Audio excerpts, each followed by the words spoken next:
The morning sun broke softly over the gardens of Pemberley. The dew shimmered like a veil of glass across the lawn as Elizabeth Bennet followed the gardeners through the grand iron gates. Her heart trembled with quiet awe. She had not expected such grace, such harmony between house and nature.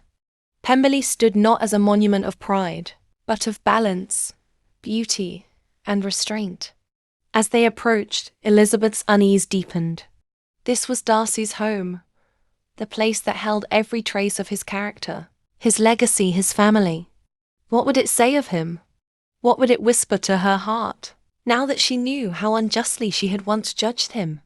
The housekeeper, Mrs. Reynolds, greeted them with gentle dignity, proud but not vain. She led them through wide corridors filled with portraits, ancestors in gilded frames, landscapes alive with colour, and, finally, the portrait of Mr. Darcy himself. Elizabeth paused. There he was, calm, noble, eyes steady yet kind. Something stirred within her.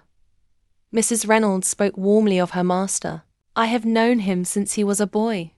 Never was there a kinder, more generous gentleman." Those words echoed in Elizabeth's mind. Was this the same man she had accused of arrogance and cruelty? Her heart softened further, her mind humbled. Every detail of Pemberley, from the polish of its banisters to the scent of summer air in the rooms, spoke of a man of taste and order, a man of substance.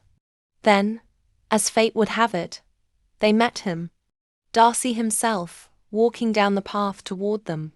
Elizabeth froze. His surprise mirrored hers, but in his eyes there was no anger, only warmth, even a shy joy. He greeted her with grace and composure. "Miss Bennet," he said quietly, "this is an unexpected pleasure." Elizabeth could barely respond. Her voice trembled as she thanked him for allowing them to visit his estate. Darcy, ever the gentleman, insisted it was his honour. He spoke easily with her uncle and aunt, showing them the grounds and the lake, his manner natural and open. The air between them had changed. His pride had softened. Her prejudice had melted. As the gardeners admired the estate, Darcy walked beside Elizabeth.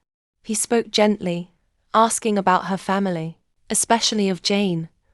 There was no bitterness in his tone, no hint of past rejection, only genuine interest. Elizabeth felt her heart yield, her earlier judgments turning to dust. That evening she could think of nothing else. His civility, his presence, the way he had looked at her, it all felt impossibly new. Days later, Darcy introduced Elizabeth to his beloved sister, Georgiana. The young girl was shy, sweet and delicate in manner, with deep affection for her brother. Elizabeth saw in her another reflection of Darcy's goodness, protective, kind, and loyal. Their meeting was gentle and unforced, and soon the three spoke with ease, laughter, and quiet understanding.